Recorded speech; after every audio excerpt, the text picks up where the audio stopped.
नमस्कार दोस्तों, आज से मैं कहानियों की एक श्रृंखला शुरू करने जा रही हूँ। ये ऐसी प्रेरक कहानियाँ हैं जिनसे आपको कोई ना कोई प्रेरणा ज़रूर मिलेगी। अगर आपको मेरी कहानियाँ पसंद आती हैं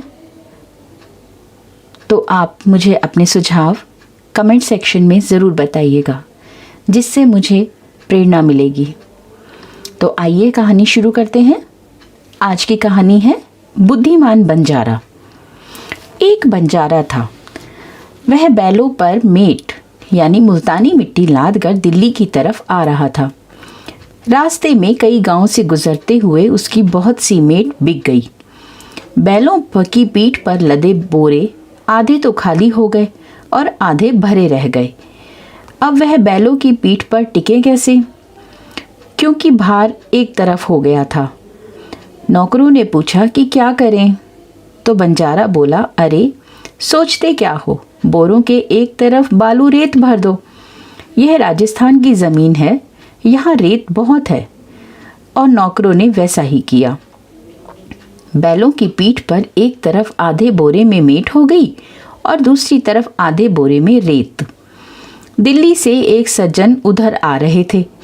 उन्होंने बैलों पर लदे बोरों में से एक तरफ रेत को झड़ते हुए देखा, तो वे बोले कि बोरों में एक तरफ रेत क्यों भरी हुई है। नौकर ने कहा, संतुलन करने के लिए हमने इनमें रेत भरी है। वे सज्जन बोले, अरे यह तुम क्या मूर्खता करते हो, तुम्हारा मालिक और तुम एक जैसे ही हो क्या? बैलों पर मुफ्त में ही भार ढोकर उन्हें मार रहे हो।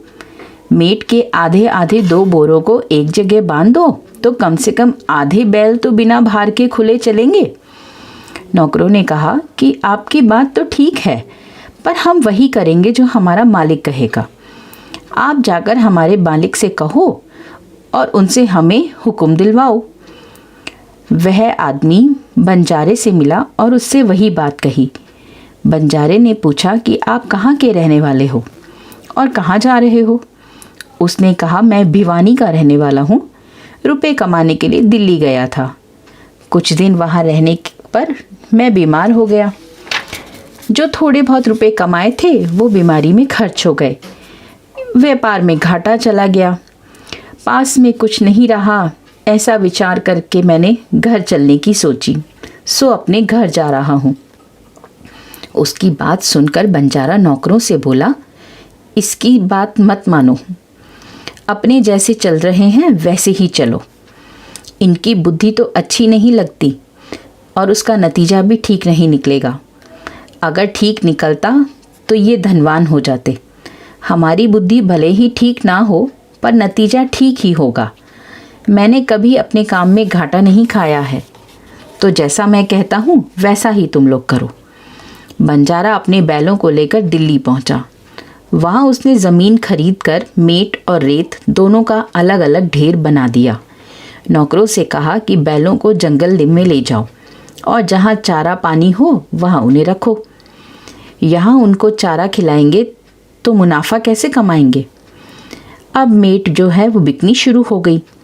उधर दिल्ली का बादशाह बीमार हो गया, तो वैद्य जी ने सलाह दी कि अगर बादशाह राजस्थान के रेत के टीले पर रहें तो उनका शरीर ठीक हो जाएगा। रेत में शरीर को निरोग करने की शक्ति होती है। अब बादशाह को राजस्थान भेजने की तैयारी होने लगी।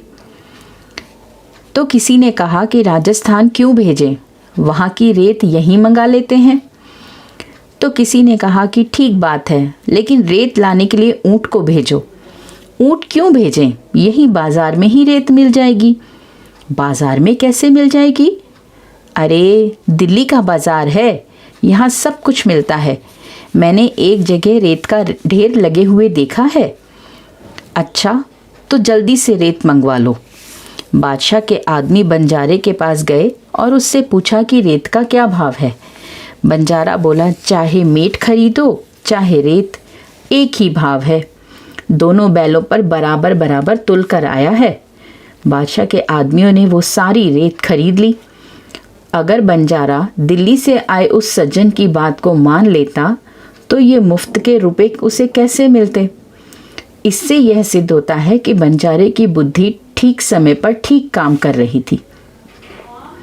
इस कहानी से हमें यह शिक्षा लेनी चाहिए कि जिन्होंने अपनी वास्तविक उन्नति कर ली है, जिनका विवेक विकसित हो चुका है, जिनको तत्व का अनुभव हो चुका है, या जिन्होंने अपने दुख, संताप, अशांति को मिटा दिया है, ऐसे संत महात्माओं की बात हमें मान लेनी चाहिए, क्योंकि उनकी बुद्धि का नतीजा अच्छा ही होता है।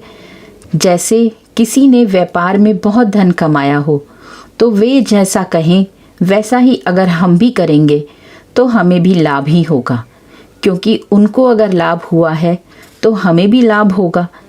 ऐसे ही हम अगर संत महात्माओं की बात मानेंगे तो हमें अवश्य लाभ होगा।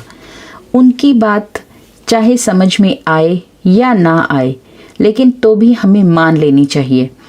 हमने आज तक अपनी समझ से जो भी काम किया है उससे कितना लाभ लिया, अपनी बुद्धि से अब तक हमने उन्नति की ही कितनी है। आपको मेरी ये कहानी कैसी लगी मुझे कमेंट सेक्शन में लिखकर ज़रूर बताइएगा। मिलते हैं अगली कहानी में, तब तक के लिए नमस्कार।